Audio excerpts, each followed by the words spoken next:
Ampun, yang online ampun. Siap. Yeah. Suara oke? Man? Ya. Oke. Ya.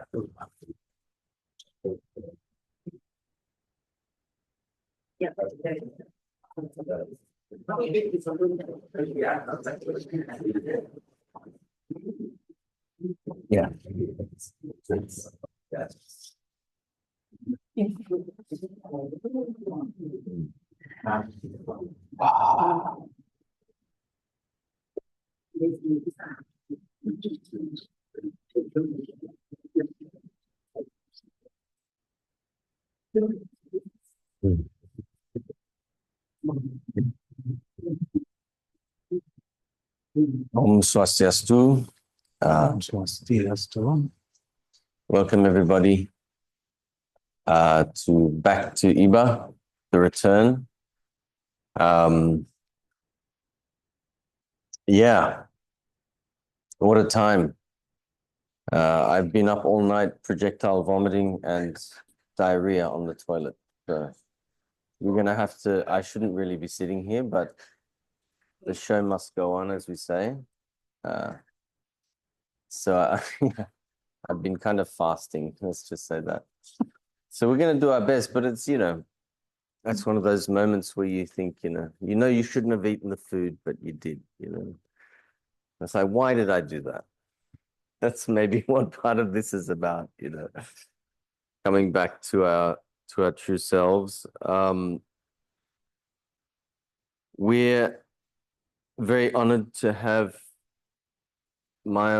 Neale, my dear friend, colleague, shrink, and sparring partner, and all of you, of course, and everyone online. Hi there. When I was looking at the astrology for this day, it's quite incredible how it's perfect for the theme of return.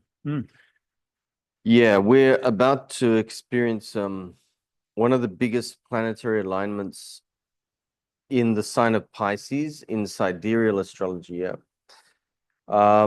which is going to happen on March 20th, but we have all of these planets coming, and there'll be about 7 planets in there all at once, and this doesn't happen very often. It's a very rare occurrence. And sometimes when I look at the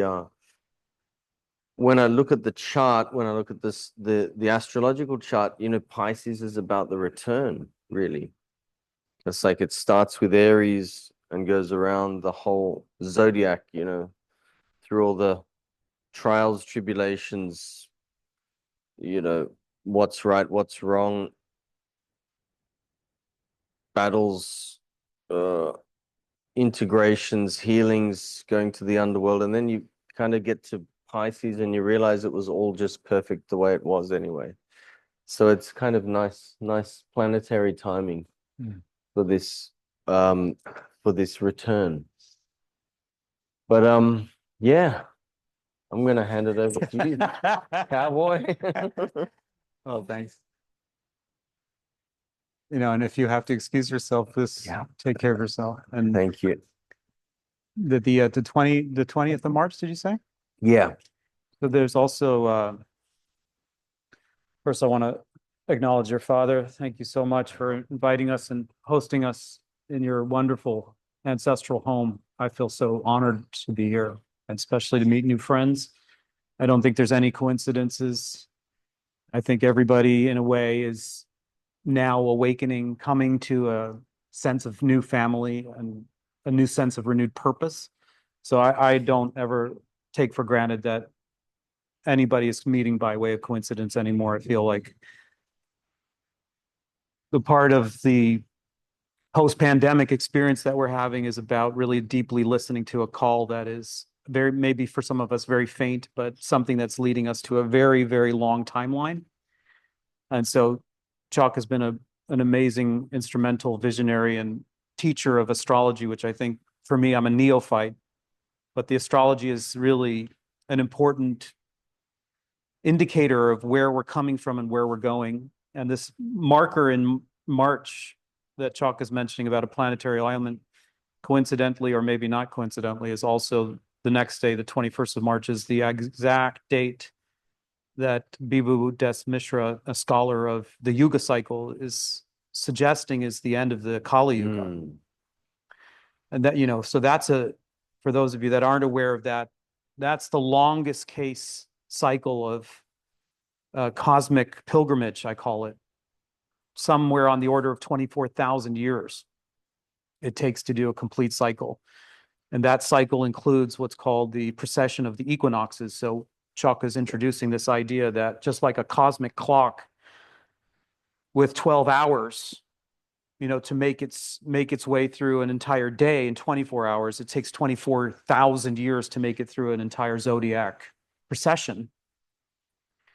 And this larger precession has 4 phases, you can say: a golden age, a silver age, a bronze age, and an iron age. And of course, what happens in these ages is civilizations rise and fall. But we also go through a descent in which our sensibility of being a harmonious, meaning-oriented species becomes confused. And so we misunderstand who we are, and we misunderstand what our purpose is, and we misunderstand how to orient ourselves properly, so that we actually gain some nourishment and some benefit and become beneficial to others. We become self-consumed. And this descent has a nadir. Is it nadir? Where we descend into the darkest age, where lifespans are shorter, where we are befouled with illnesses, where the writing on the wall is, I think, very much what we can relate to, where governments are corrupt, where the food that we procure from the grounds themselves are no longer nourished, but actually make us sick, where we are oriented towards accumulation and competition and pleasure and avoidance of pain, and that we become very divisive.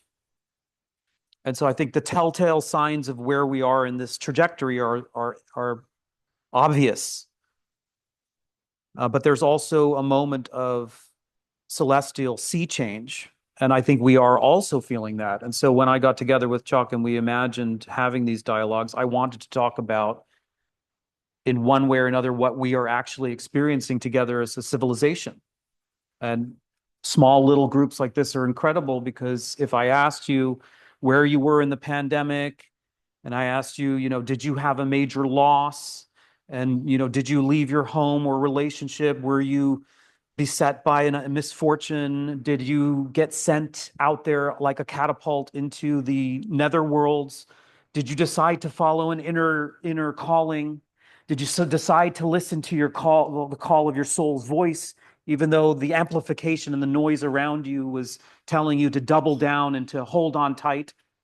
So there's something about letting go in this period that we sort of set up this conversation, this dialogue, with these mythopoetic milestones that Joseph Campbell talked about: the departure, and then the initiation, and then the return. The departure is about letting go of the ordinary world that we take for granted, that is actually safe and comfortable, but keeps us small. Your predictable job, your nice house, your comfortable relationship, your benefits, they are comfortable, but they become an invisible cage. And when the pandemic hit, it was a great disruptor, and subsegments of our population were holding their breath and treading water to go back. And I believe people like you that make your way to talks and experiences like this, or make your way to Bali, for example, are responding to something deeper that understands that at the tail end of this grand planetary initiation is the dawning of a new civilization. You may not have a clear picture, but you have a soul's inclination, like a dial on a compass that's telling you true north. Go into the Go into the places of darkness that you don't have clarity anymore. Let go of your contrived, fabricated life of comfort for the chance of real liberation, for the chance of true meaning, and for the chance of rebuilding something that exceeds one single lifetime. That's what I think we share in common, whether we know it or not. I think we are responding to some deeper timeline. And there's my buddy Matthew, who's a great filmmaker and has made huge sacrifices. I always like to use him as an example, who I so admire him because we share a common story, and I'm sure it's not too dissimilar from your story. But this is someone that enjoyed a career in the film world in LA, made his way to the pinnacle, and then also found himself very spiritually malnourished.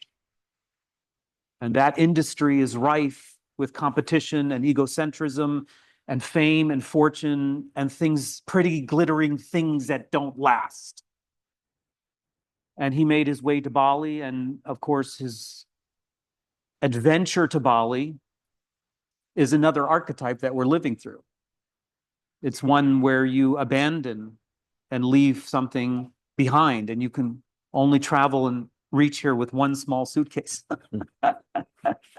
You have to pare down your life. You have to sort out your affairs. You have to let go of something that you found precious or dear or meaningful in one old life, and you have to open your luggage and open your mind and open your heart to the unknown. And that's how I met Matthew. We both shared a coffee in Sese at one point.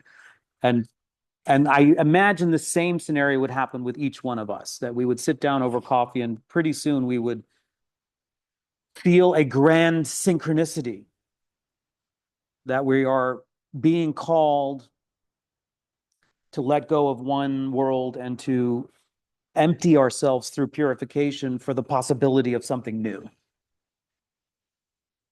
And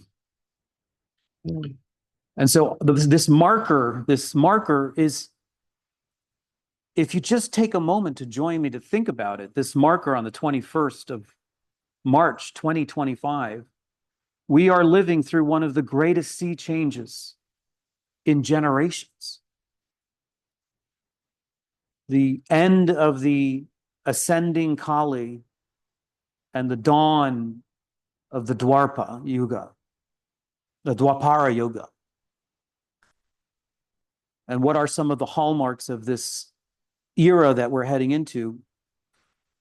Again, you'll as I make the list of archetypal signatures of the incoming age, they're like tea leaves, they're like signs on the wall. One of them is decentralization. This idea that we are living with the guru on top in a pyramid structure is eroding. All the institutions that are familiar to us no longer serve. They're outdated. And that's why they're failing. And that's why they're on life support. And what is coming to replace them are people like you and I who would have been considered ordinary. We have a chance now to be extraordinary.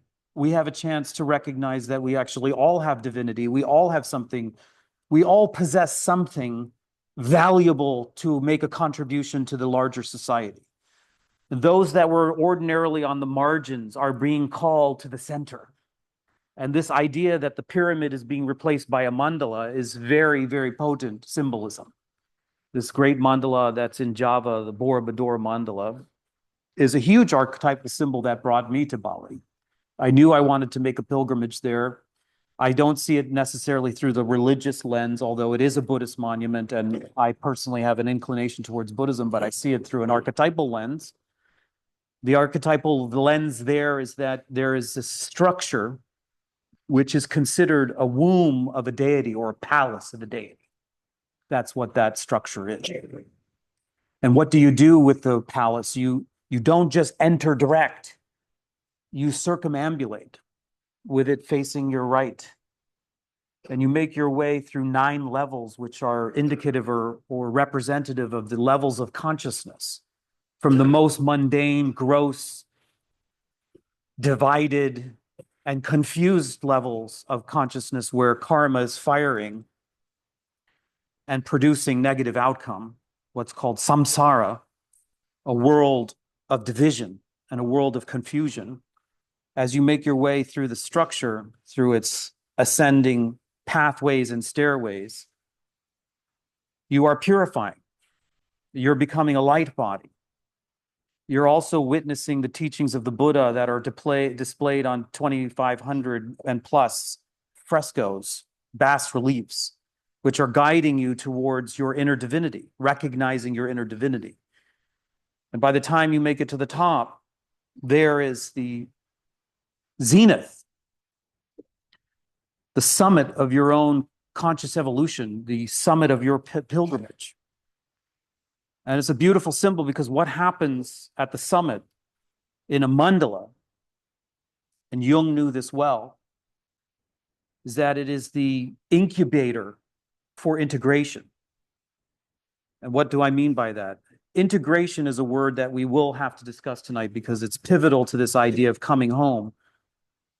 Integration is about recognizing there are both light and dark forces within us, recognizing that there are both masculine and feminine energies within us, recognizing that we are part of a lineage and an ancient trajectory, but we are also going forward. Whatever duality that you can conceptualize in your mind, this is the place where they weave themselves together anew. And it is out of that weave, it is out of that matrix that a new agent is born. So the seed produces an offspring within the womb of the mandala.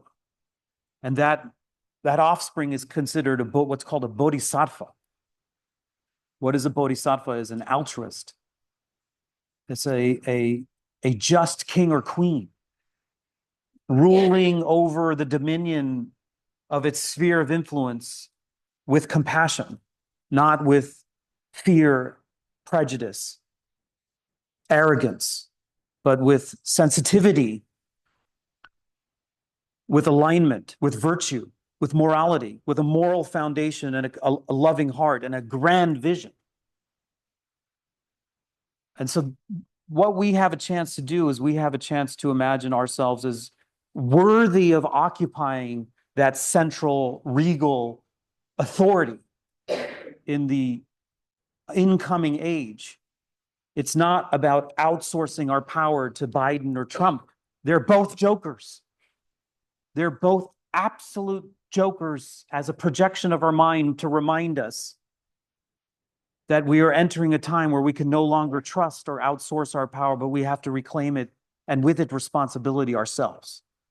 So when I look at that marker, 21st March, and I have conversations, just casual and very honest and vulnerable conversations, what I start to see is that we are on track for something incredibly meaningful. Yes, it involves loss. Yes, it involves shedding. Yes, it involves uncertainty. Yes, it involves hardship. Yes, it involves purification. But it also welcomes in renewal, responsibility, reimagination, reinvigoration, a reconnection with the soul that has been lost. And with that as the basis, then can you imagine what is impregnated in our future as we reboot civilization from the ground up?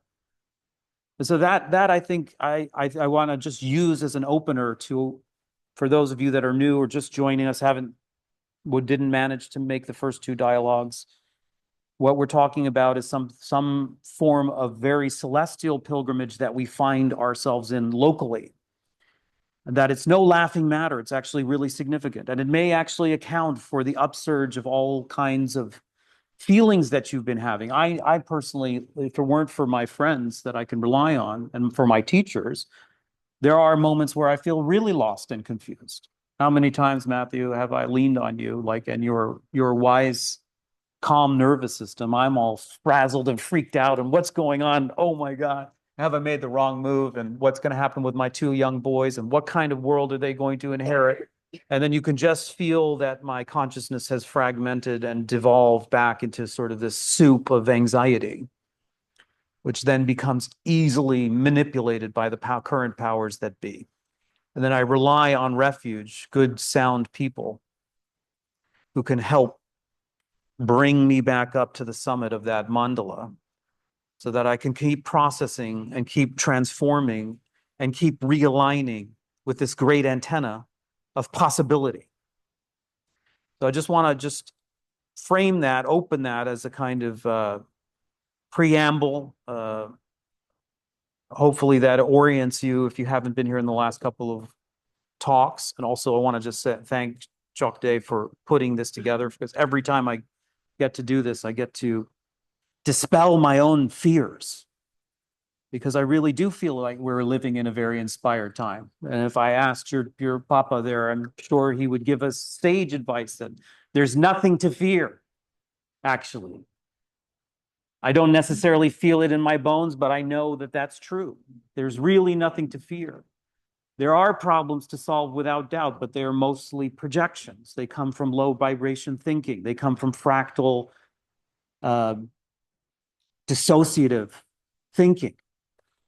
The minute that we can come together, the minute that we can see ourselves on the map, the minute we can tap the right energy, it's actually one of the most amazing times that we could possibly be living. We should be so grateful and thankful. So then, what is it about that meaning-making journey? The return, from a Campbell point of view, the return it comes after a great ordeal.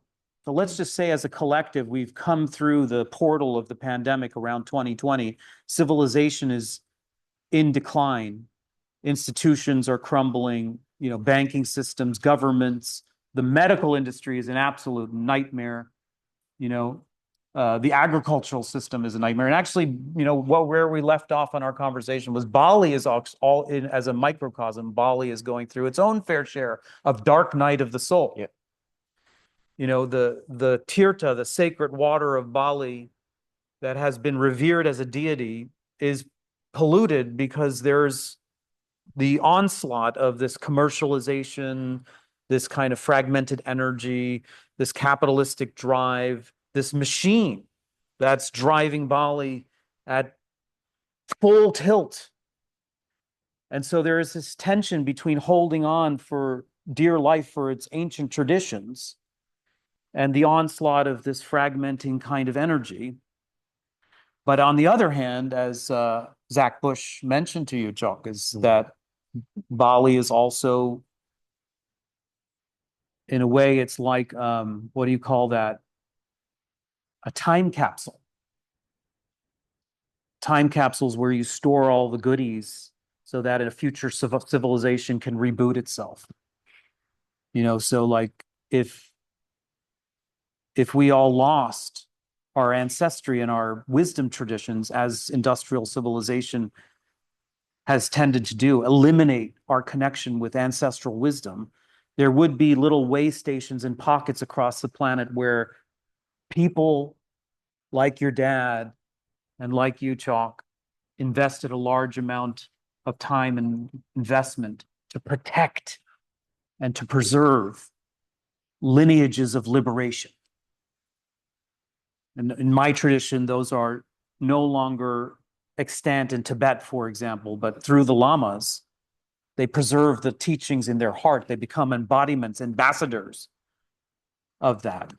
So if you're able to intersect with them, you can get a download. You can begin to see that there are paths forward. One of the things I love about Tjok Gde is not only is he a spiritual teacher, but he's incredibly practical too. Now, this is someone that has preserved and integrated a whole tradition of natural medicine to offset the diabolical infrastructure that, how many of you have ever gone to the doctor and felt like you were a piece of meat on the assembly line? This idea that that's care, that they don't see you as a soul anymore. They don't treat the whole person. This idea of holistic health has been forgotten because it was there. It was once there. As we know, part of, I hope I'm giving you a break tonight. Yeah. Let me know if you want me to chime in. No, you chime in anytime, but I want to say the holistic health that we used to go on pilgrimage in Greece. There were these bastions of holistic health called the Asclepion. They were usually in remote areas, in very beautiful, pristine areas located near thermal waters, mineral-rich thermal waters, and also along energetic lines, where in order to gain access, you first did fasting and ritual bathing. And then from there, it may take 3-4 days to accomplish those kinds of purifications. Then you were gained access into the main center temple, the temple of Asclepius, the god of healing. And what would happen there? You would make your offerings, and they may have given you a psychotropic medication, plant-based, in which you would undergo deep sleep, and from deep sleep into dream. You would basically go on a dream journey. You would go on a dream pilgrimage. And very often there would be spontaneous healings because you would come into direct contact with Asclepius. You would come in contact with the projection of your own ideal form of healing, who would remind you that you already had it within you to heal. You had just forgotten. And either you would reemerge from that dream journey healed, or within that journey, you would have received a cryptic message which needed interpretation. And so upon awakening, there would have been temple priests, psychotherapists, healers of the soul that would interpret your dream and prescribe you some form of medication regimen. And so you may actually have, because it was integrative, it was truly integrative, you may actually have a surgery on premise and then recover. Or you may be given a yoga regimen to be conducted in the gymnasium for physical exercises. You may have given meditation techniques. Finally, you may have visited the theaters, great amphitheaters at Epidaurus in Greece of 15,000 people. And what happened there? You would see psychodrama. And you would identify, a deep part of yourself would identify with the protagonist and the antagonist, and you would have catharsis. You would actually allow yourself to express and feel embodied emotions and allow them to run their full course. And so theaters weren't entertainment, they were part of a healing regimen. And so that vision really, it's in my book here, it really struck me as an opportunity for us at this critical moment where everything is melting down. We have come to the apex of the industrialized world, soulless and sick, not to fall off the precipice into the great abyss, but actually to return to something ancient that actually worked.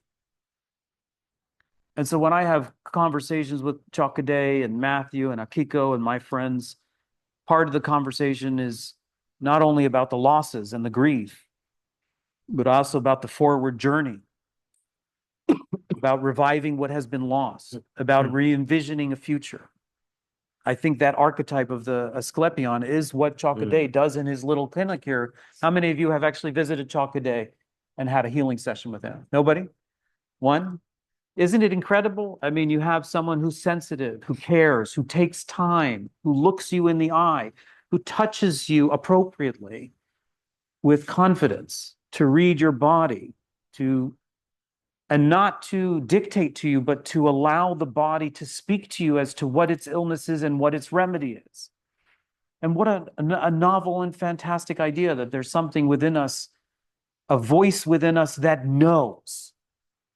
A voice, a deeper voice than in us that knows where the dysfunction is and how it is corrected. And the same is true for civilization. My friend here, Akiko, who's building a house on a sacred mountain of Batukaru, she's also reviving a very ancient Japanese form of regenerative farming, where you commune with the land and the land speaks to you. Do you build here? Does air have to flow here? Does a river flow there? How do you relate to your environment in such a way that it is symbiotic? And we have forgotten that when we build en masse, white villas in the rice field in Bali. Okay, I'll stop for a little while. Sorry. Thank you. So we just got back from Gunung Padang, yeah? Anyone been to Gunung Padang in West Java? Yeah.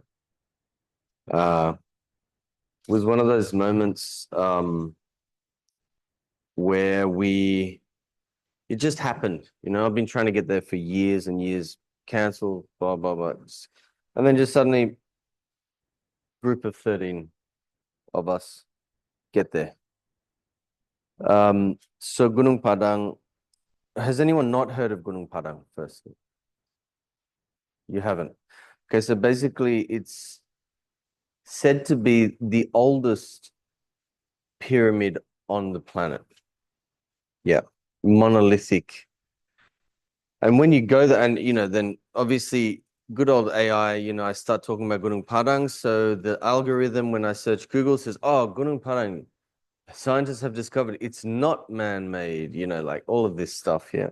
Anyway, when you go there and you see it, it's either man-made or it's a miracle of nature, basically. Either way, it's amazing. Yeah.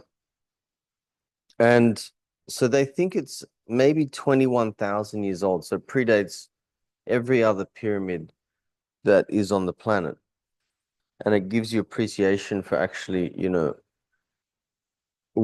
being in a place that probably holds one of the oldest civilizations on the planet. Yeah. And I think one of the things, it almost felt like a return, actually, with this theme. It was like an integration of many parts, but often we think of integration as something complex, complicated, yeah, all these things.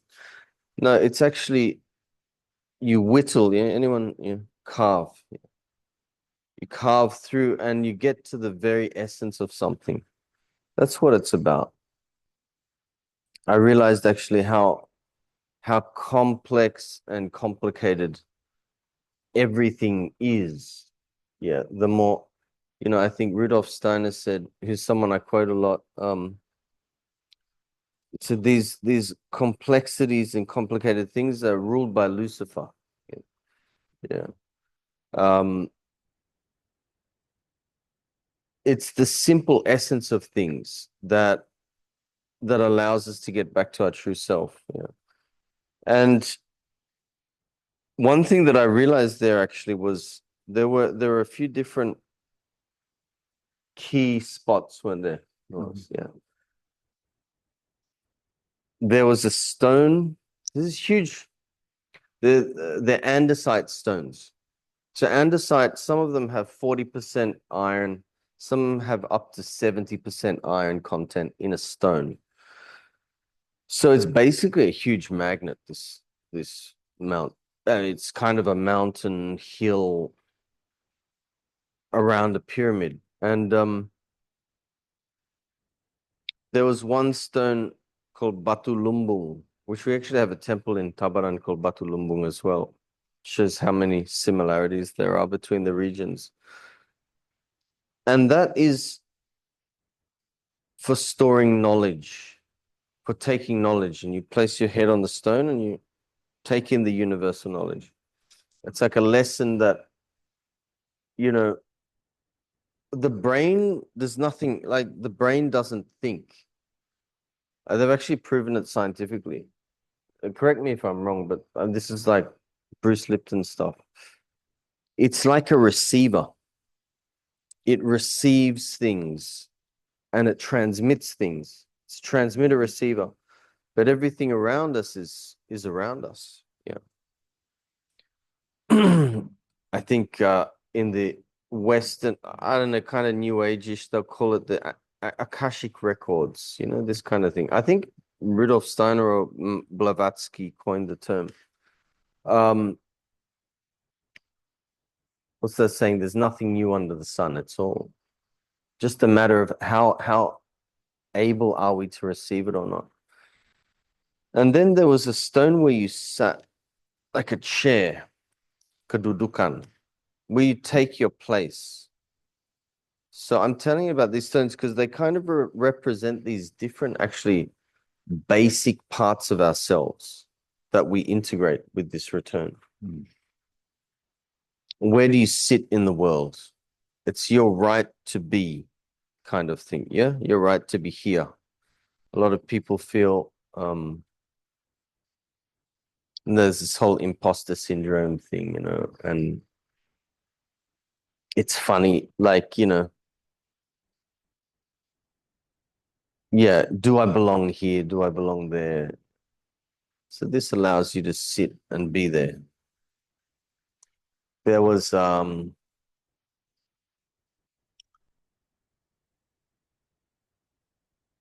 Batu Maung, yeah, I think. Yeah. That was actually has a paw print of a huge tiger in this stone. It's quite incredible. And you're supposed to sit on it, and it teaches you to become the perfect human, funnily enough, even though it's called the tiger stone. It's where you have this connection between humility and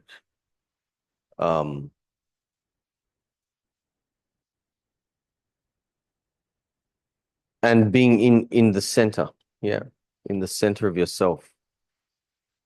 And then you go up and there's a mother stone and a father stone. You give homage to those. And then there's the throne stone, the last one, the throne. And you put your head on it, the forehead. There's an indentation. Head forward as if kowtowing.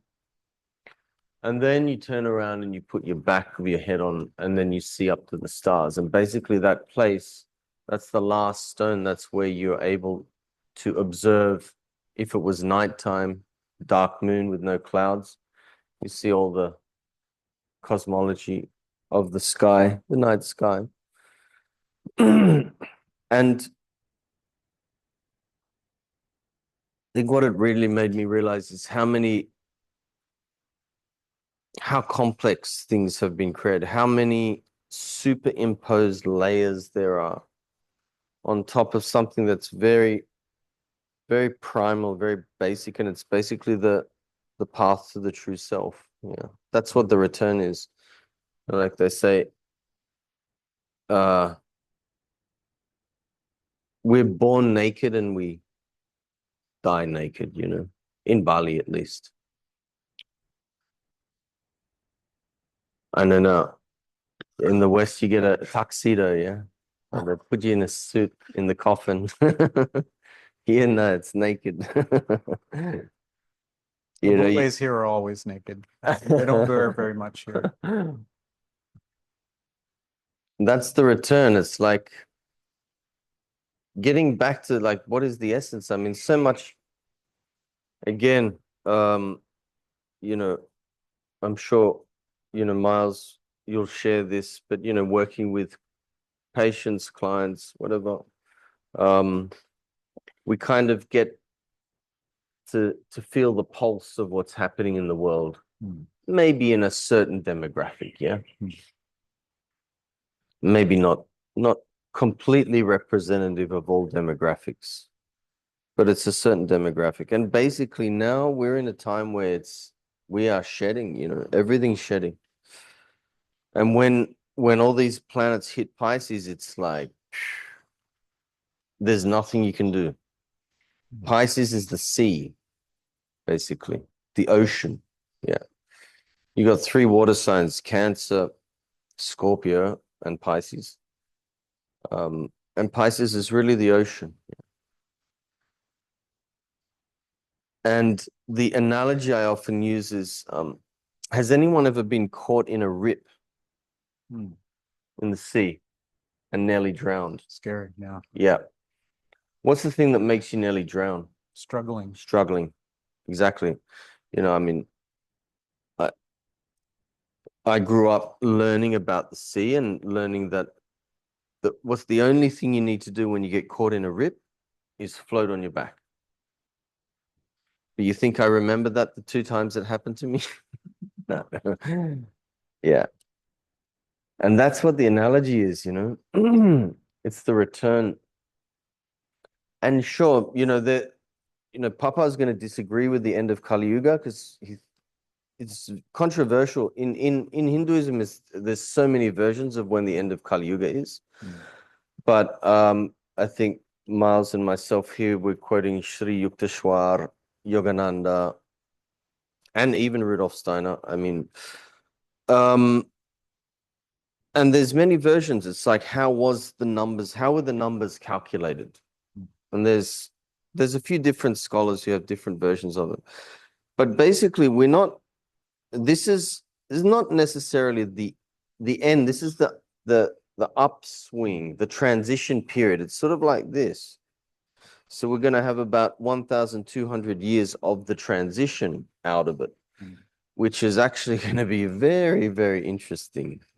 Because of what is that? It will be the collapse of all of these systems that have kept us in this, whatever this life is, I sometimes, think, what do people live like? What do we live for? Really? Like, what do people live for? Yeah, it's interesting. I ask myself the question a lot. And yeah.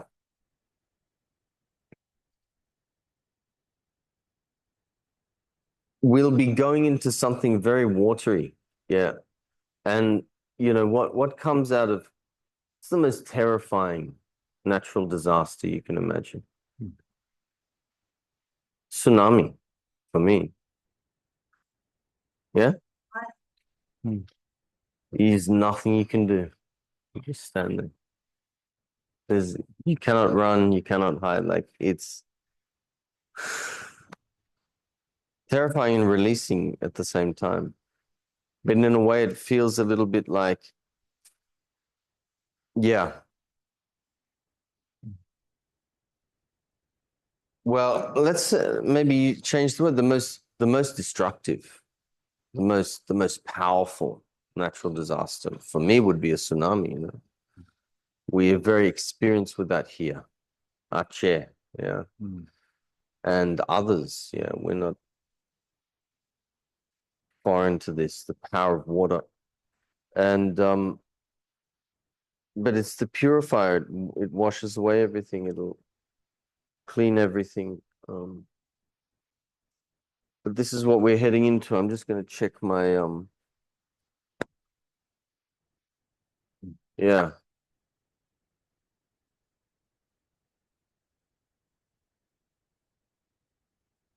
Yes, soon the sun will hit Pisces.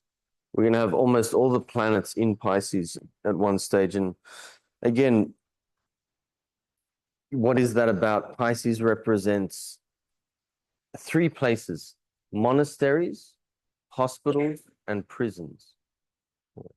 So on one side, Pisces is a sage, yeah, an enlightened being. On the other side, Pisces is a junkie in the street shooting heroin into their arm. Like, it can be either way. Very interesting sign. It's the feet. Does anyone feel stuff going on with their feet lately?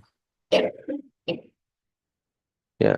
So Pisces, it's an interesting thing. It's like, yeah, Aries is the head, and then everything goes down, blah, blah, blah, blah, blah. Taurus here, yeah. Gemini, respiratory, Cancer, stomach, and brain, and then all the way down to Pisces. And the feet are a very, very important part of the body to take care of at this time, especially. And the feet are very interesting. It's like you see it in Java, yeah, a lot of the holy places have the footprints of Vishnu, yeah, or certain enlightened beings. So these are worshipped actually as places. We have this term Napak Partiwi, yeah. The print, the being, the sense of being on the planet. in this world.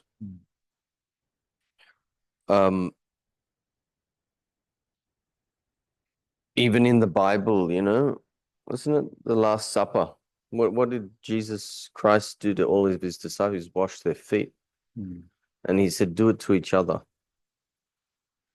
And in Islam, the most important thing is wash your feet before you go and pray. Yeah, the feet are a very, very important part at this time. I personally feel a lot more connection to my feet. And as we go into this age, it's also, I mean, we're kind of preaching to the choir here, you know, in many ways, but it's what I realize when I'm not only taking cases, but also looking at myself is really how far removed we are from life. More and more. You know, more and more I'm giving less medicines and saying and asking people, how many hours do you go out in the sunshine for?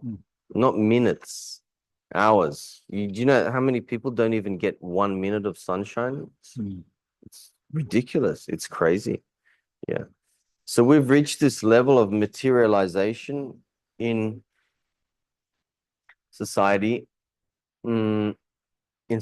economy, politics, reached a level of illogical thinking, like medically, like everywhere, actually, in many cases, that it's now time. I think the return is where we all become more. One of the things is becoming more in alignment with our own intuitions. But that involves pairing off all of these artificial, I call them superimposed layers upon the being, upon the true self. And they come from anything from birth traumas, programming, from childhood traumas, education systems, societal norms, media. I mean, you can choose any one. But yeah, we're seeing a lot of people moving on as well. You'll probably, I don't know if you've all faced that. Have you faced more loss of friends and family in the last few years? Yeah. It's been very interesting, a lot of transition.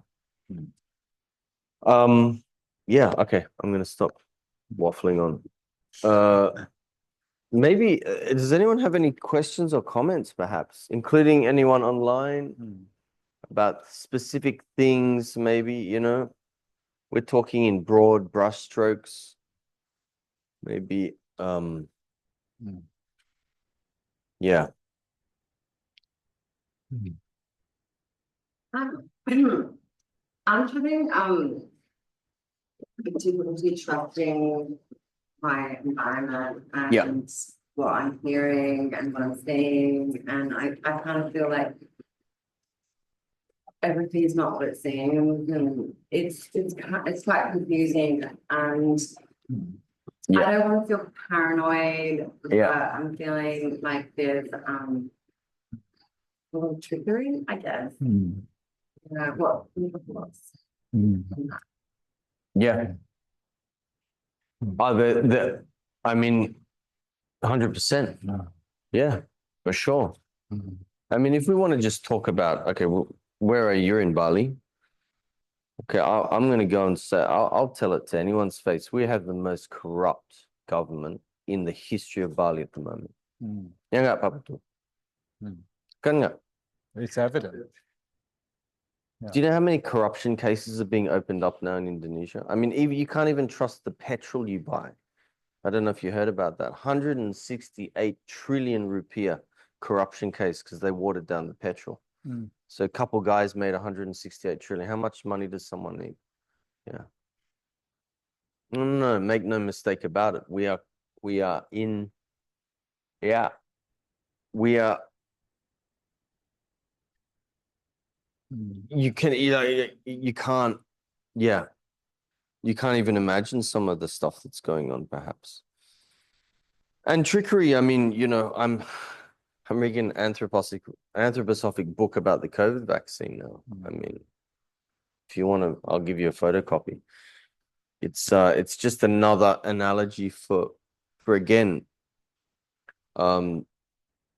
deception going on at very high levels. And this is the thing. It's like when you're talking about this level, we're not talking about humans. This is not human. That whole saying, oh, it's only human. No, it's not. That's not human. That's demonic. Okay. Yeah. The true human is divine. The true human is actually immortal. Yeah. I mean, there's many stories even in Hindu scriptures about even the gods are afraid of a true human. Yeah. Indra, the god, offended a sage and the sage cursed him and he fell off his throne in heaven. I mean, it's possible. Yeah. So how human are you? How human are we? That's all of this really, whether you want to call it greed, whether you want to call it lust, anger, jealousy, envy, the 7 deadly sins. Here we call it Sadripu. We only got 6 sins in Bali. We're less sinful than the Westerners by 1 point. They're just as bad though. Don't worry about it. Yeah, now's the time. I think, looking at all this, it can look a little bit hopeless, yeah. Can look a bit hopeless, but these conversations are what's going to keep us going. We're living in an age where we need to, we were talking about it earlier as well, about working together more, communities. But real community, and believe me, if you want to set up, I'm dealing with some community stuff. You're gonna set yourself up for some pain as well, trust me, because people could come into that with their unintegrated little egos and blah blah blah. This will always cause division, and the spirit of division is very lively in our societies, in our organizations, in everything, because it's getting ready to dissolve. So my question, that I ask myself all the time is, I literally think about the worst case scenario. What happens if all the electricity dies? That's what, this is simple, just a simple one I use actually. In Bali, we're not too bad off. You're not going to freeze to death. AC, that's a bit of a bummer, but, too bad for building a concrete box, that gets hot if you have to rely on that.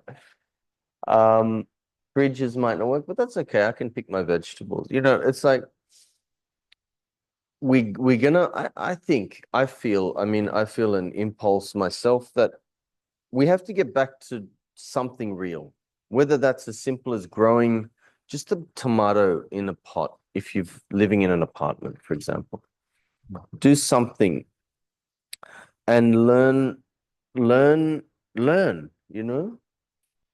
about the mystery schools, whichever one you're drawn to. Yeah. I mean, I've often quoted as saying this, we do live in Bali in one of the last fully intact mystery schools actually in the world. And I say that meaning that all of the knowledge from the mystery schools, and again, doesn't matter east, west, they're very similar actually. We still maintain it on a daily in life. Yeah, in life. And that's also, there's many names for it. Yeah. We have Pak Putu in the back. He's an author. He's written books on Tantra. But it's not the Tantra that you saw in the sign in front of Zest. Yeah. No offense, Zest. You know what I mean? Like Tantra is alchemy. Yeah. It's how do you It's the spiritualization of every aspect of life, all of the elements, the mastery over the elements. So I think with what's happening, like Miles was saying, we can't rely anymore on big brother, big government, big whatever to look after us. We lost in Bali, we lost the last bastion of belief in a system, which was, when even members of the Banjar became corrupt, that used to be free of corruption. Government, we always knew that was always corrupt, yeah. But we could at least rely on the Banjar. But now, even that's been corrupted. Again, what is it? But, I think coming back, just to wrap it up, part of the biggest lesson with the Pisces energy that we're going to be really hit with like a big wave from the ocean. It's really just about faith, actually. It's like, imagine, I look at it as just being dropped in the middle of the ocean. What are you going to do? You're going to swim? You're going to make it like a kilometer if you're lucky, and then you're going down what do they call it? Sleep with the fishes or whatever. No, you just float on your back. Just float and allow. It's not passive. It's like surrender's not being passive. Yeah. We have actually the difference in Indonesian. It's more pasrah or bersrah. They're different. They have the pasrah is like, oh, okay, like I give up. I just do whatever you want to me. No, bersrah is like to have faith. Yeah.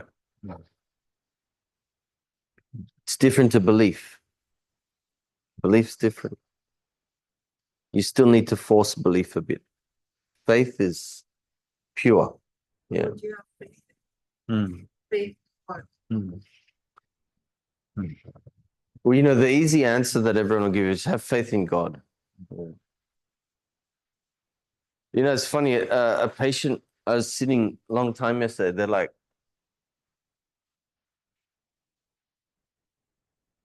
why is everything so unfair? It's like, why are the bad people doing so well? And the good people are not doing so well. And this is one of the hallmarks of Kali Yuga, yeah. Or what we call it actually in our prophecies here, yeah, Walaking Jaman, the age of Turned upside down. yeah, Inverse. the inversed age, yeah, where the more evil you are, the more money you've got, yeah, and the nicer you are, the less you got. But have faith. I think the only thing to have faith in, for me, is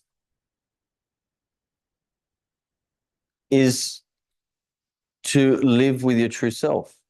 Yeah. That I will be directed by my true self. That's me. Yeah. Whatever that looks like. Yeah. I don't have faith that the good will prevail. I don't. Sorry, it's a bit of a bummer, but at the moment, yeah. Karma happens. Yeah. Karma happens, but sometimes it takes a bit longer. Yeah. It's not, instant. To have faith in the true self. And just by remembering that, you become more connected with that.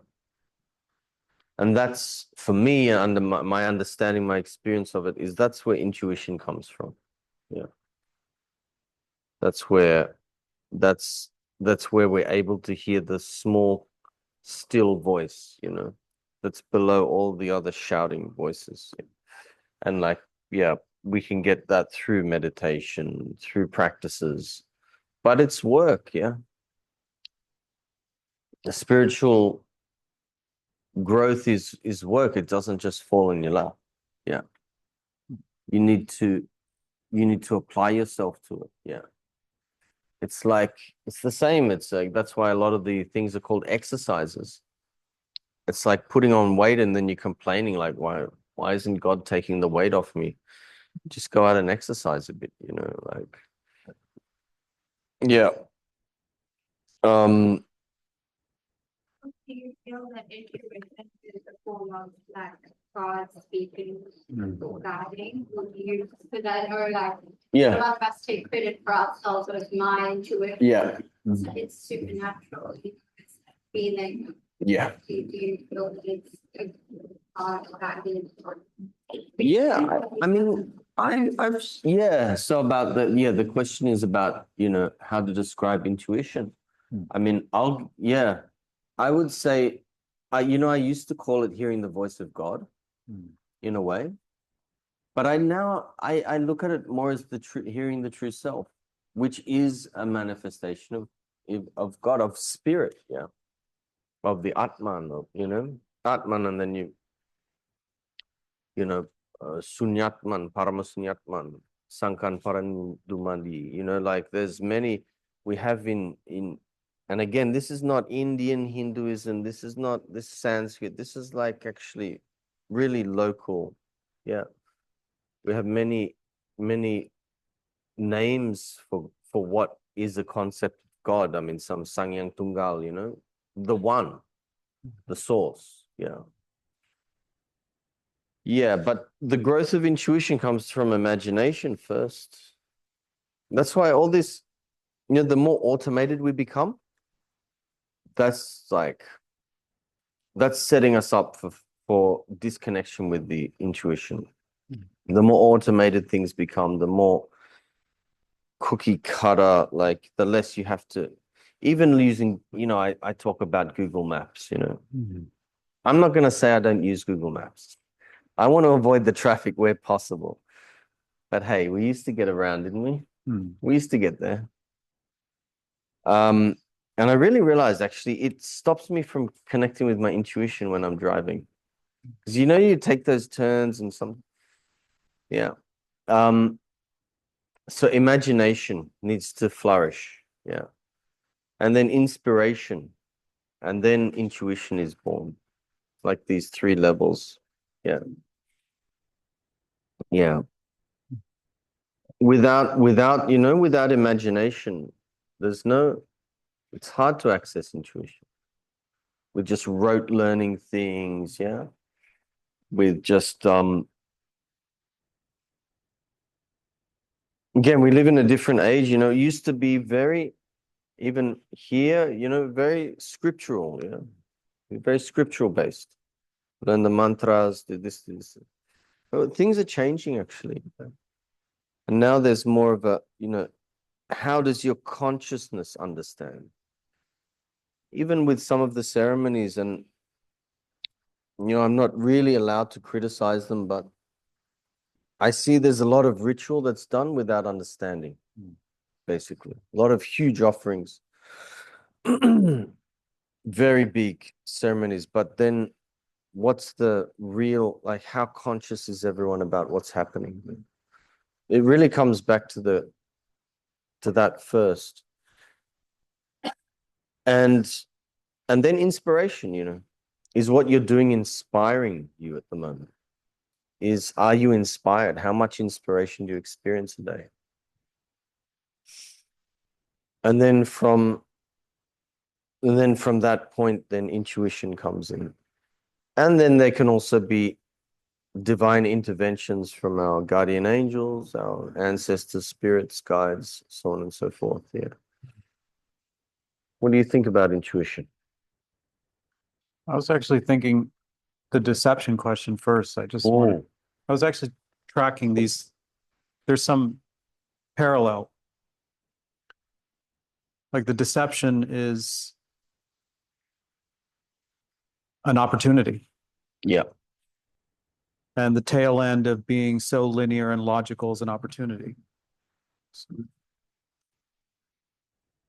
there's something being called in the shadow. There's something in the environment that is calling something out of the shadow to be transformed. So there's an opportunity for transformation. Yeah. Like you need deception. Why do you need deception? When you think if what would be needed to cultivate discernment is its opposite. You can't get to discernment without deception. Mm. If the archetype or the incoming age is decentralization, what would you need to get there? You would need to be at the full extent of the collapse of a centralized world where everything is bureaucratized, entire nations are too big to fail, your banking system is too big to fail, your economic system is too big to fail, your medical industrialized complex, your big agro, your big oil. That's what we see. And what's the opportunity? It's only at it's a final limit that it can be transformed into the epiphany that what is needed is decentralization. So deception is the same thing. It's absolutely there. The pandemic is the clearest, wide scale, massive psyop that has ever befallen human history. The aggregate between media, government, and pharmaceuticals. I'm not clear on how, but it's clear as day that something nefarious underneath the surface has been orchestrated. And we're absolutely right to feel deceived and to feel on edge and to wonder who to trust. And just at the tip end of falling into the abyss of absolute paralysis and traumatic paranoia is the opportunity to awaken your own discernment, because that is what is needed in a decentralized world. Each one of us can no longer outsource to the big brother, the big giant, for our benefit, to take care of us, to keep us small and infantile, and to spoon feed us reality. That's what's at stake, but that's also what is the opportunity. And I think this return topic is a two-way return. There's a return to source. So in medicine, it's returning to the fact that you can heal yourself. With intuition, it's the same. We've gone too left brain. Did everybody experience that in the height of the pandemic? Reason broke down. Science broke down. You have science telling you the vax works. You have science telling you the vax doesn't work. You have science telling you masks work. You have science telling you masks don't work. You don't know which way is up or down. You're so confused. You're pissed off. You don't know how to take care of your kids. Because why? For 400 years since the age of reason, we have been making a new religion of science. And with each iteration and each stroke of time, more power outsourced, until finally we go to the white cloaked priests asking, how do we stay well? And who knows if they're on the take giving us viruses that actually do more damage. And so what do? I can't trust anybody. How can I even trust going to a natural healer? You go to Java, you have the same problem. Half of them are charlatans. What do? The journey in to reclaim this atrophied ability.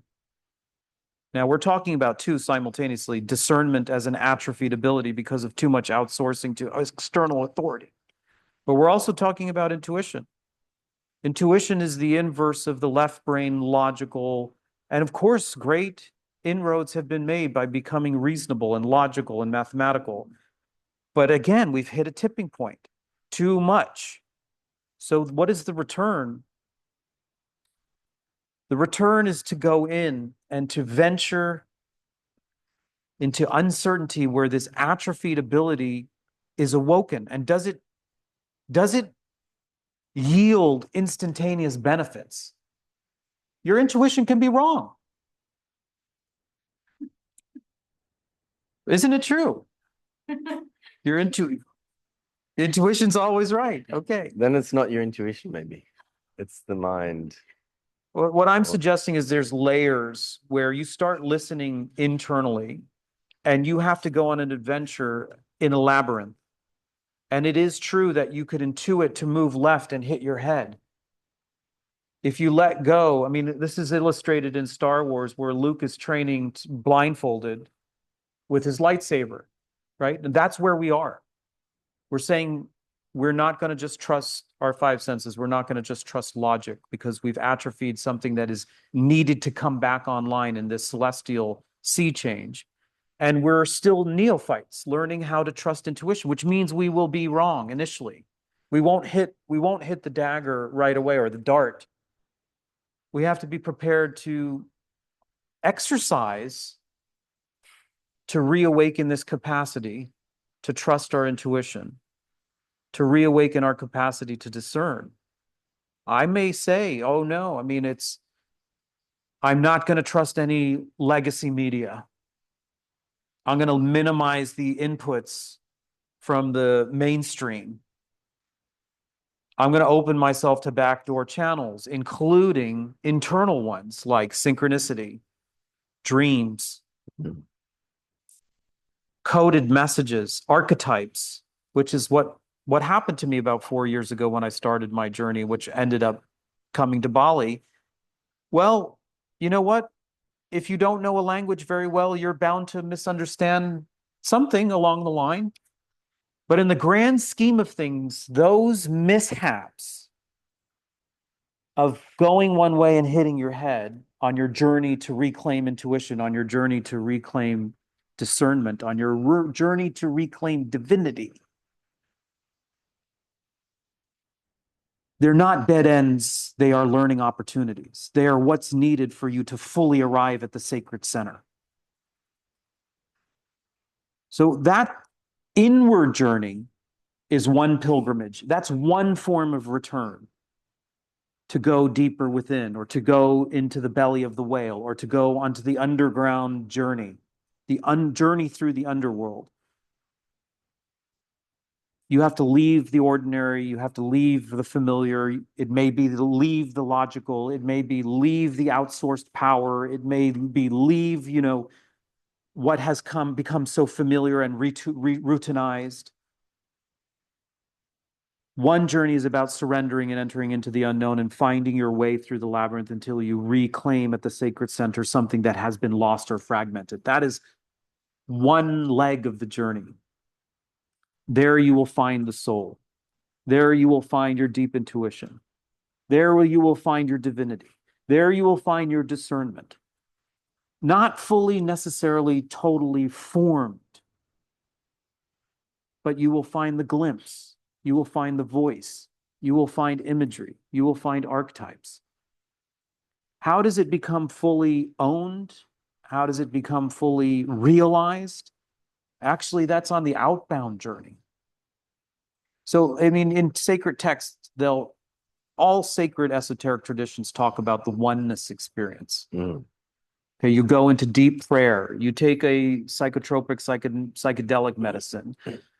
You do chanting. You go on pilgrimage. You have a moment of Shaktipat with your guru. There are so many ways in. It's listening to poetry, listening to music, a moment of ecstasy. You have this epiphany where you recognize that who you thought you were is actually just a hallucination.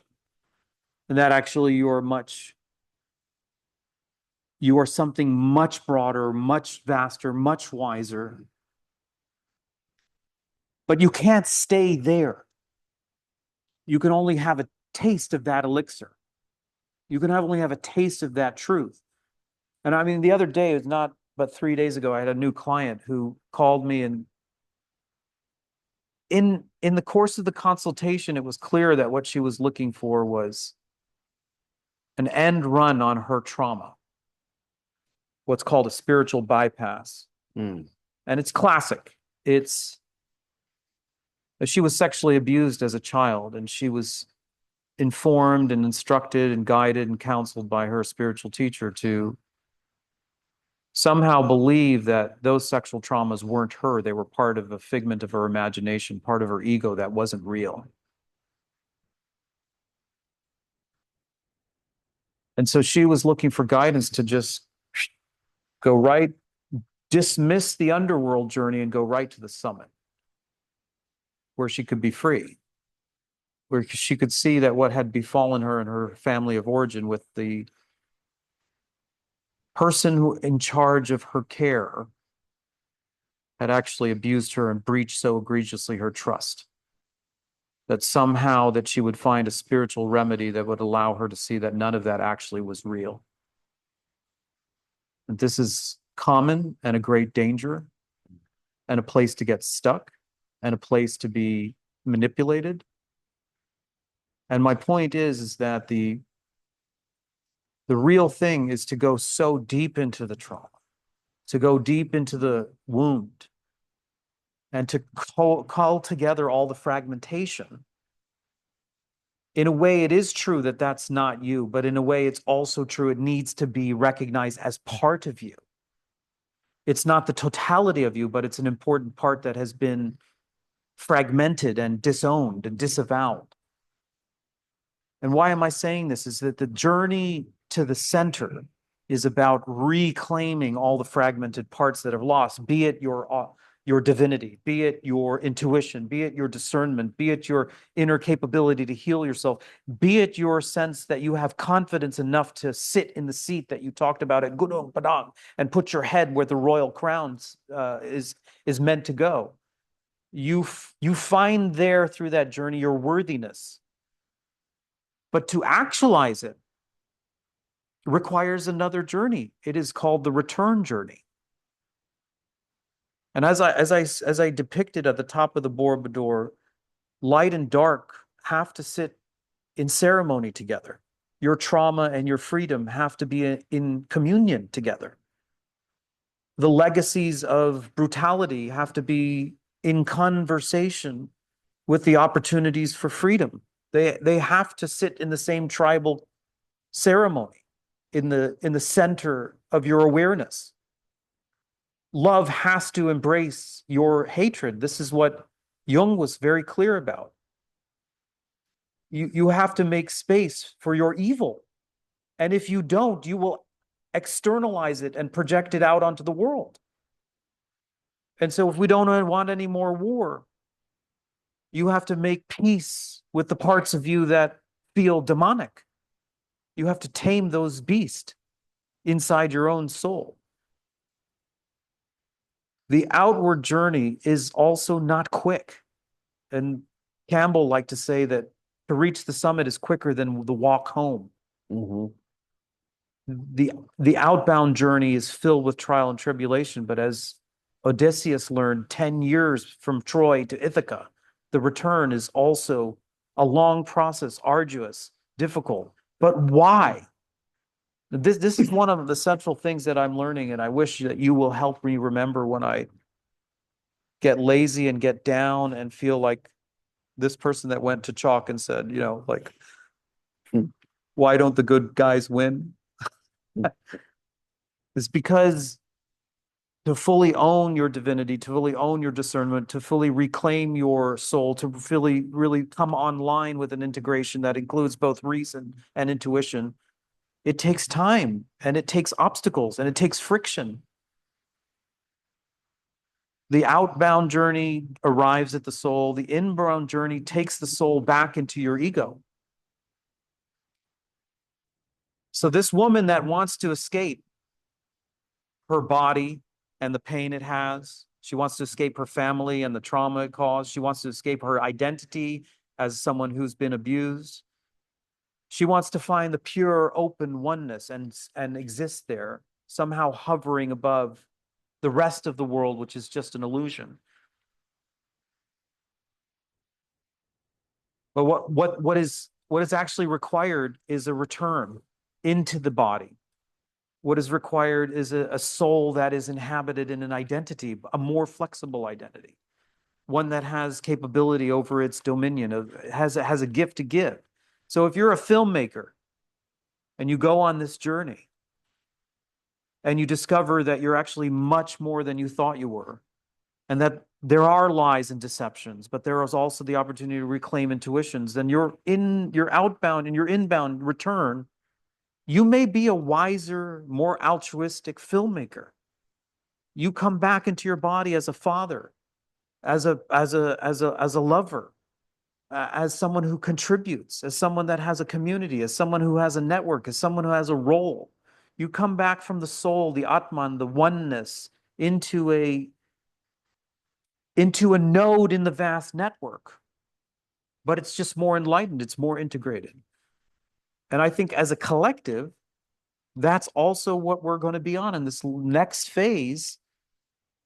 Let's say Tjok vision of regenerative farming takes traction and Akiko's project takes off and goes viral. More and more people understand.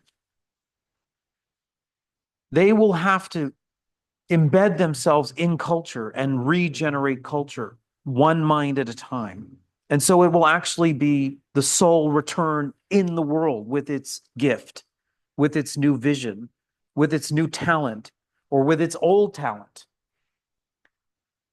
I just want to say that because I think that there is some, maybe it comes from pop culture, maybe it comes from stories or from some movies, that we give too much credit to the epiphany. We give too much credit to arriving at the summit.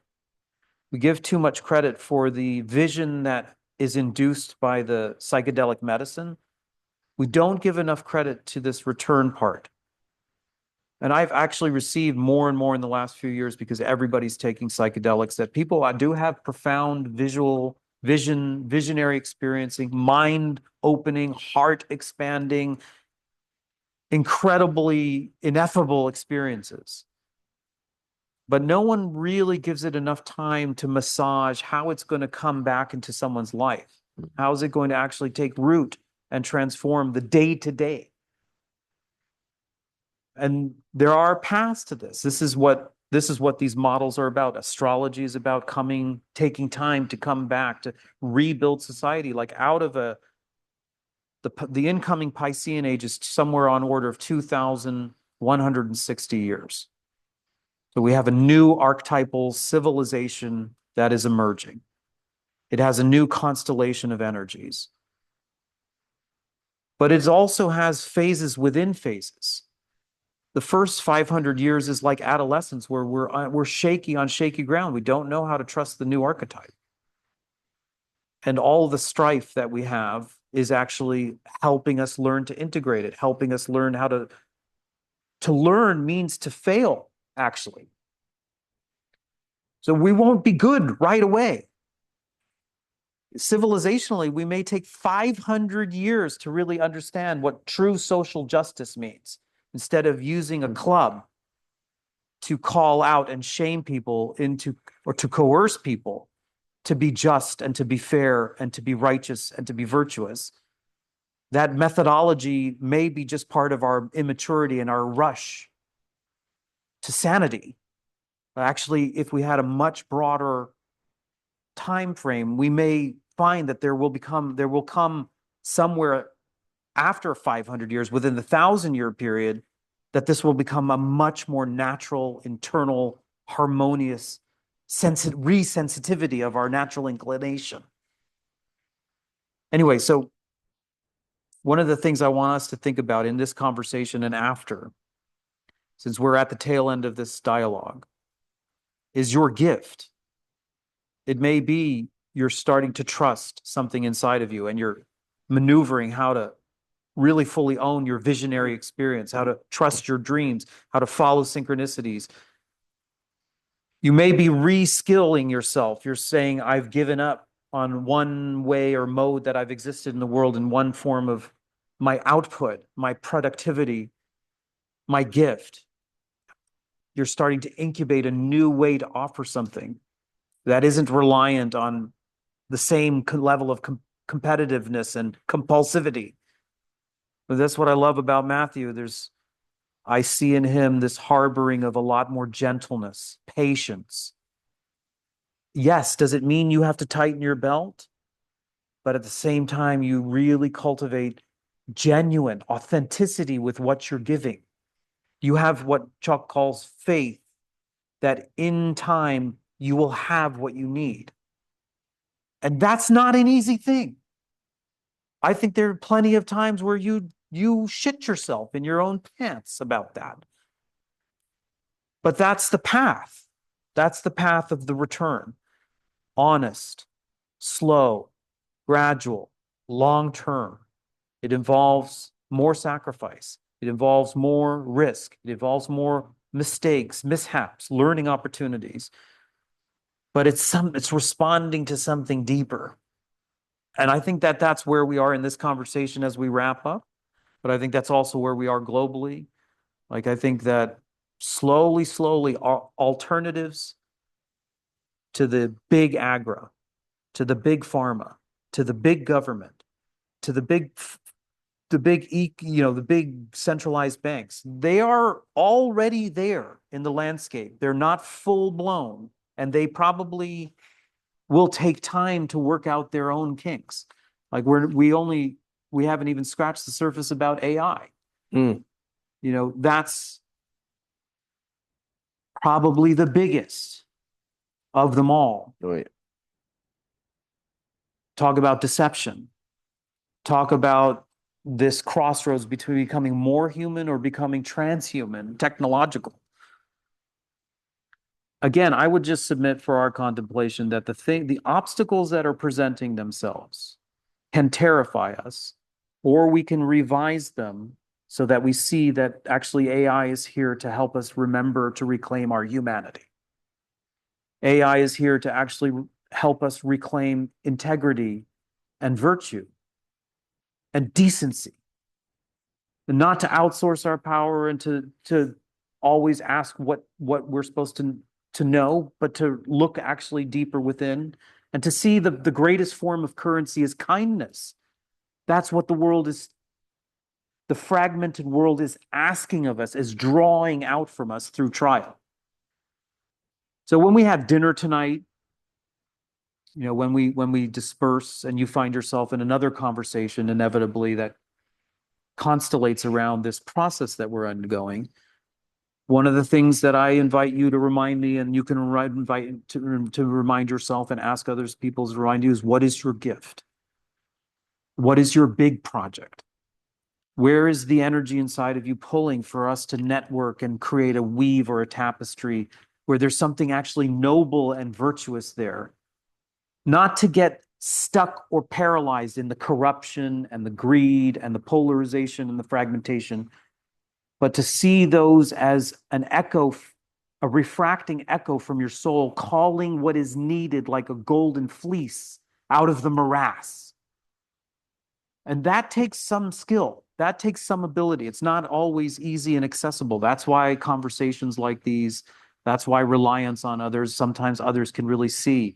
I see you really afraid there. I see you really paralyzed there. I see you really stuck there. There's something that's holding you back. Well, somewhere in there is also a truth or a treasure or an opportunity. It just takes a little nuance, a little shift to see it and to begin to draw it out and to begin to assume it and begin to taste it and to begin to embody it. Any thoughts?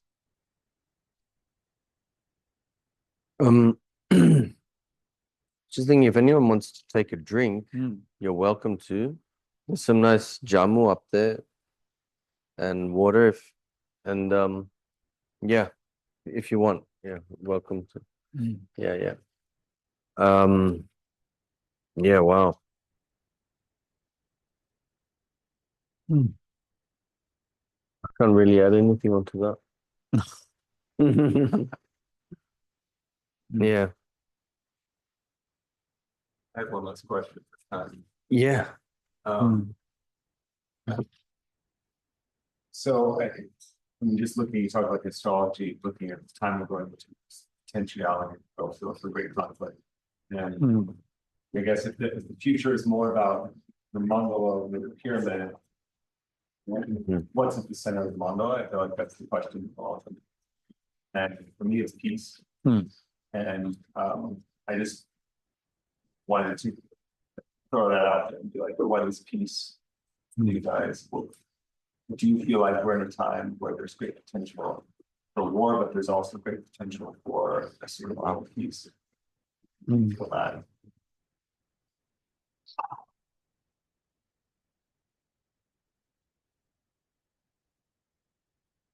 Peace. Mm. For me, I would, yeah, in a way, kind of building on the piece. What's at the center, and actually, in Bali we say the same thing, and also in many other traditions, like this, the true self is in the very center of the body. Yeah, physically as well. Yeah, it's embodied. Yeah, it's not somewhere out there. It's not the higher self. You know, there's no higher. It's actually the very center. Panchar, we call it. And you know what's there? Nothing. Nothing. It's complete emptiness. It's like, you know, shunyata, you know, this concept. I don't know. I think that's even beyond peace, because it doesn't need, peace needs, yeah. It's complete, yeah. But it's very scary as well. It's like looking at an abyss. You know, if you've been diving here, you look over the abyss, it's like the most terrifying thing. It's like, whoa, you look into nothingness. Yeah. It's scary because that's where we're going back to, you know. Yeah. To become that drop in the ocean again. And that's one of the goals of a lot of spiritual practices, to find that. Like the black hole. You know, they re-released Interstellar at the cinemas. We went and watched it the other day. Remember that movie? Interstellar? Yeah. It's on an IMAX. IMAX. And yeah, no, it was interesting to watch that again. And just that, you know, the concept of the black hole, the wormhole, you know, these quantum physics kind of concepts. Yeah. And really it's maybe that's what it is. Maybe it's that space of complete silence. Yeah. Yeah. As soon as you said it, I thought of Geshe-la. It was one of our teachers, and he's like a giggling little lama, Tibetan lama, sweet. He has a moon-shaped face, very round and juicy, and always a lot of light in his eyes. Just being around him with his smile, he's very uplifting. But if you have conversation with him, he's not detached from the world. It's very much of the world, living in the world. In fact, you know, his schedule these days is like one long pilgrimage. He's what's called a traveling teacher. So he has no home. He travels from community to center, giving teachings. He has what would ordinarily for you and I feel like an exhausting rock star schedule, let's say. He has tremendous buoyancy.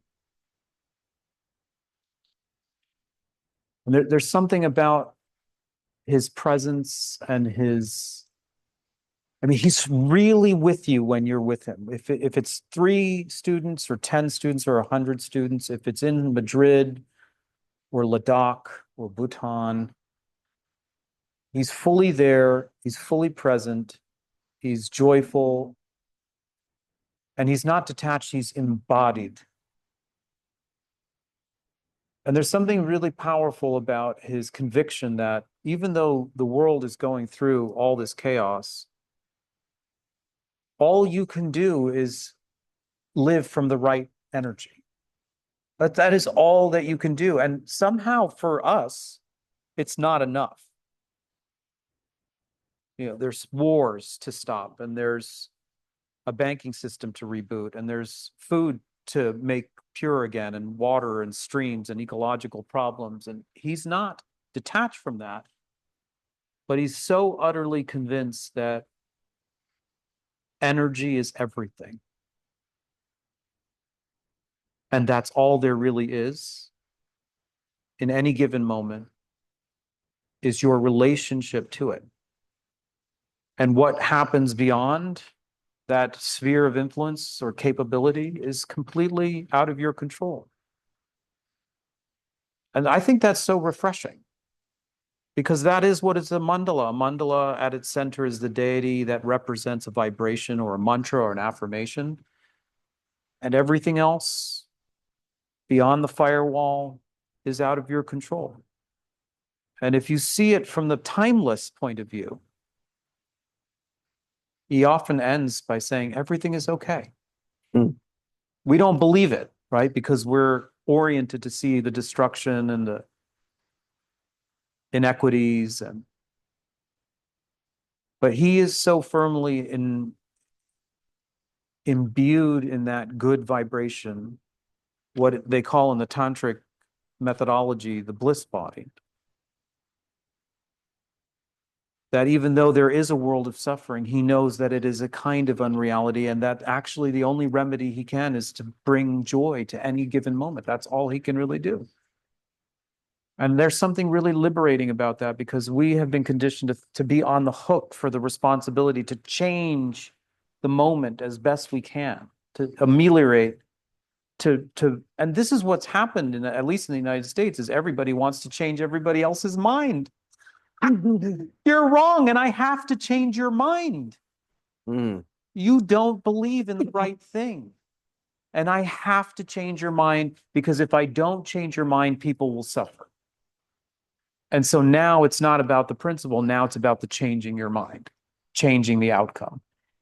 And I've never once sat down with Geshe-la and him saying, there's a right and there's a wrong in the political sphere. Never. Everything is virtue from a really deep place. And then to answer your question, why this fits in peace, is I think he sleeps well in samsara, without blinders on, not pretending, because he knows he's doing the best that he can. And if we just reduce it down to that essence, I think we can strive for that. I need reminders, because I've been conditioned to think that I have a bigger job than maybe I can, that even seems reasonable. But what's at the center of the mandala? I mean, Matthew, you and I, in the last few years, this is what we learned. Is that new world that we want is never going to get built unless we ourselves can find that right vibration. And we will vacillate out of it, and that frequency will get co-opted and stolen and lost, and then we have to come back to it. That's what I see in you. That's why I like you around. That's why I like you around. That's why I like these dialogues. It's a chance to remember.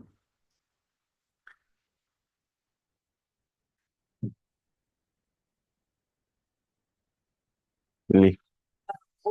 That's been with me almost since the beginning of this conversation, is the term resonance. And I'm thinking a lot about resonance when it comes to healing, of course, working with patients, and like, how do we resonate to a body what it means to be healthy, And when we go into the darkness and the shadow, and it's so dark, we can't see the light, how can we still resonate with the light that is there, even though we cannot see it actually? And how can we do that? So I'm going from the micro to the macro, and how can we do that as a humanity when there is so many things happening that are terrible to witness and feel like deception and feel disillusionary, and at the same time, how can we still not disappear in a light bubble, but how can we really resonate with light in the face of darkness? Yeah, I'm listening. I'm listening to you, and how many people here work in the health field industry somehow? Some work with other people, have to deal with impossible cases. I used to think that I had to have light in those dark places, and I don't believe that anymore. I used to think that if I just knew the right technique or the right tool, that I could actually help everybody, and that didn't last very long. And there's something about the willingness to go into the depths of hell without a shred of evidence that you know that you can return. That's what I've learned in the last few years, especially. I may not be able to help. I may not have the answer. I may not know what the fuck to do. There may not be a tincture in Tjok Gde's goddamn laboratory that's going to help a tumor in my body. But the more important question is, am I willing to go into the depths of hell with you where you're so terrified and we can't find a resolution? I think that's more compelling. I think that's more compelling. There are times where I look at my wife and she looks at me after the things that we've done to get to Bali. And there is that deep, deep uncertainty. And there is no answer. There's no immediate answer. And all that you are left with is the willingness to stay there in that place. That's all that you're left with. And I'm sure you as a healer, I have to throw the question back at you. Is it always the case that you're on the journey with your client, knowing exactly what needs to be done, what the remedy is, that there is even a solution? Definitely not. And that's not what I'm saying. What I'm saying is that within the field of not knowing and within the field of darkness, to still resonate with the light, with the potential of light, even though it's not there and you're not seeing it. Yeah. Otherwise, healing is not possible. Yeah. I know this in my own personal healing story. The only way to heal is to believe and stay connected to the resonance of light. Yeah. That's my Yeah. I think there's a really interesting space in there. I kind of described it with our teacher, Geshe Tenzin Zopa, where there's authentic openness to the fact that the person that you're with is terminally ill or is in an impossible situation or immovable, paralyzed, traumatized. There's no filter on that. There's no holding back. There's no biomechanics of flinching. It's really, really open. And then there's a deeper openness and receptivity that anything is possible. That anything is possible. But that anything is possible doesn't overshadow or cloud or confine or restrict the fact that the person that you're with may be in hell. And that moment may be a moment in the labyrinth where there's a dead end. But it has some deeper conviction of this larger matrix. I think that's when you see the deity like Tara, I'm sure in the Hindu pantheon and in the Greek pantheon, you see these deities. For example, Tara has her leg outstretched and the other one in samadhi posture. It's meditative posture, right? So the one that's outstretched, and maybe the dancing Shiva does this too. The one that's outstretched is totally in the world. I see that it's suffering. I'm coming with compassion. I got you. I'm going in. I'm willing to go to the depth of hell. I see the institutions crumbling. I want to engage. I don't want to hide out in the hermitage in the mountain. But we all know that too much engagement without discernment and without wisdom leads to burnout. You just get gobbled up. How many of us have been, especially during the pandemic where you had nonstop need, people really suffering? Overexposure to that, you're done. You're toast. Too much, both legs in, you're toast. what's this other leg? This other leg is deeply, deeply in a meditative equipoise with reality. Tjok described it as shunyata, openness, truth, soul, God, whatever word you want to put there. Trust. Now, too much of that and no engagement, you can be detached and aloof. And people will feel it. People will feel it. I've actually, sometimes there was one moment in Varanasi with Geshe-la. I told him I was really, really afraid to die. I was having like a really existential paralysis about mortality. And we were on the banks of the Ganges where they burn the corpses. And I turned to him and I said, Geshe-la, I'm afraid to die. And his first response was to give me some highfalutin philosophy. Oh, you know, death is like a guest house. Death is like a guest house. It's like checking in for a few nights, and you know, when your time is up, then you check Change of out. address. And then I got furious with him and I grabbed him and I said, I don't need this shit, Geshe-la. No, I don't need that shit. Textbook. Because I was really struggling, and I wasn't putting up with that answer. And I said, I know that here, but I'm afraid here in my bones to die. And then he grabbed me with both arms. And he said to me, when death comes for you, when the time of death comes, think of me, and I will be there for you, and I will see you through. And even just remembering right now brings hairs on my back of my neck, because that vibrational shift from the head to his utter confidence was, for a moment, enough for me. It was enough for me. Now, was that the end of the story? Do I still have medical issues and am I still afraid to die? Yeah, but for that moment, he was a perfect deity, totally present with me, and yet coming from this really deep knowing that I could really feel. It bypassed all my linguistic centers. It went right into the soul. What an incredible embodiment. You know, that is truly remarkable. That's real healing.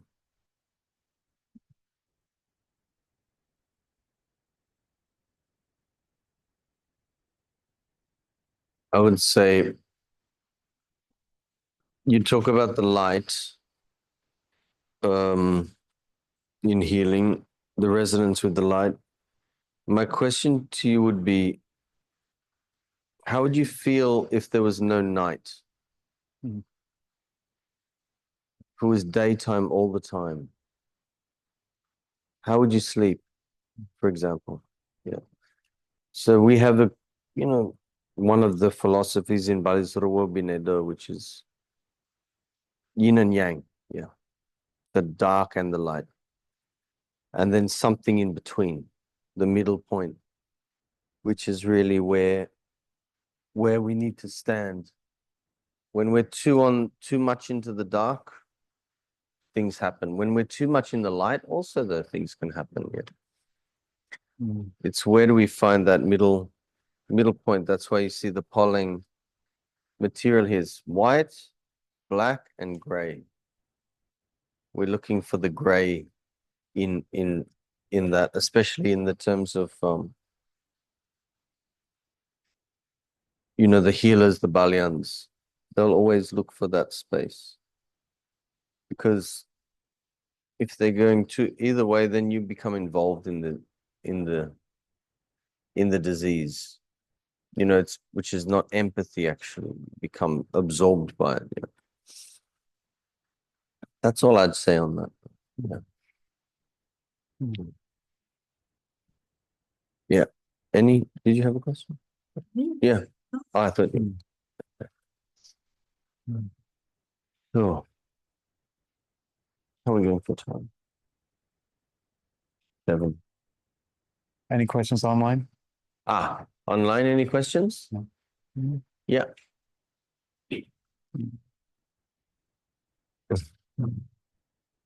Any other questions from the audience here? Or friends getting a bit hungry, maybe? Sleepy? Okay. Well, I'll let you wrap it up. Well, we didn't do any contemplative exercise, so just take a moment to breathe.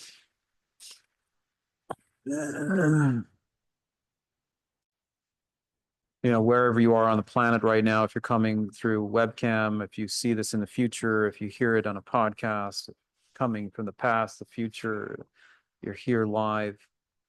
Just breathe for a moment.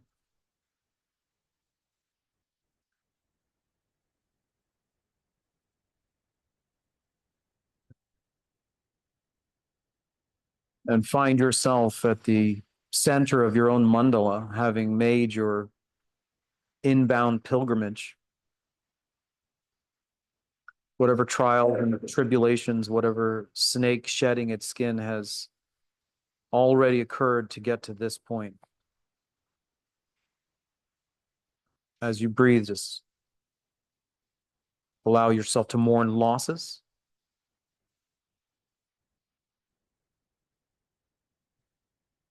But also congratulate yourself for really listening to the deep soul instinct that got you here.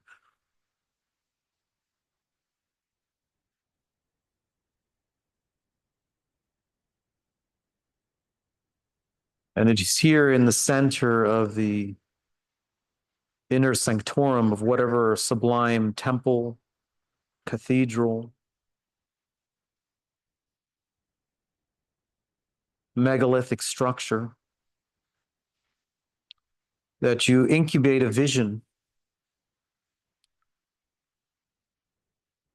of not only the horizon of the civilization that is emerging and can be, but also the body, the personhood, the agency you want to inhabit within it.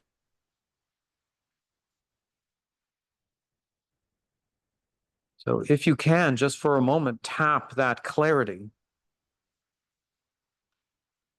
that buoyancy, that frequency, that vibration, that knowingness that everything is fundamentally okay because it is malleable, flexible, permeable, fluid, and that your artistry, your capacity, your birthright is to plant seeds of virtue in the foundations of that vision. So if you have a prayer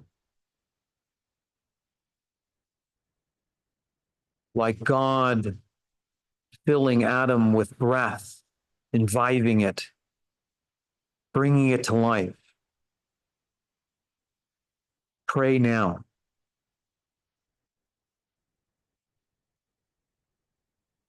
Bring the sweet song of your soul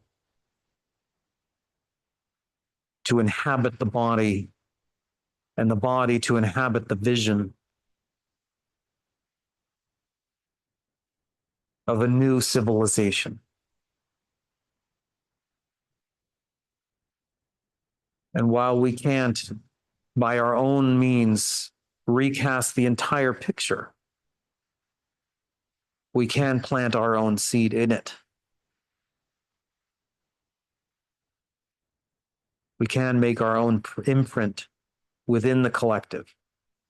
And that is all we can do.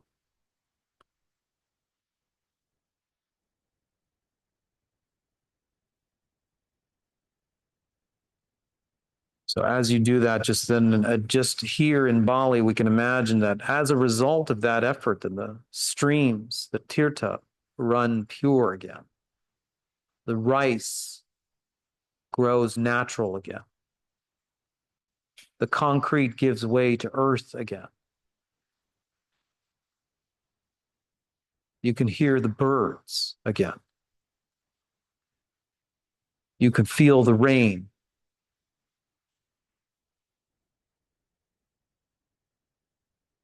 Wherever you are in the world, feel for a moment that things are restored. Natural, pure, harmonious.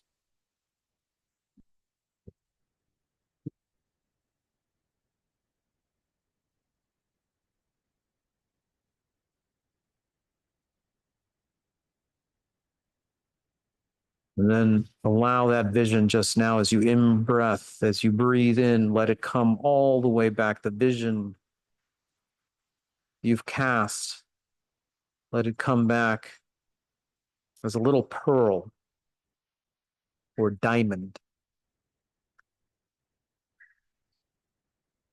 And let it just sit at the center of your heart as a little reminder.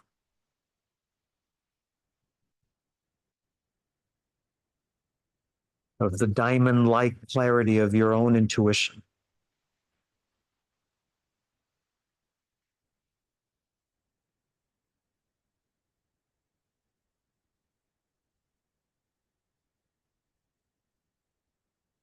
And when you return home into relationship, into the world, into the chaos, into the uncertainty, may we always be reminded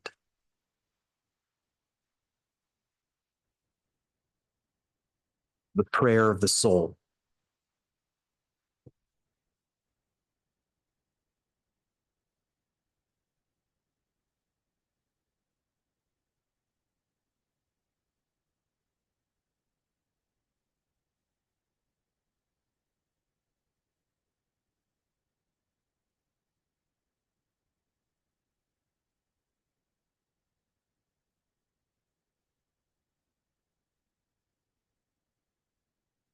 Thank you so much, everyone.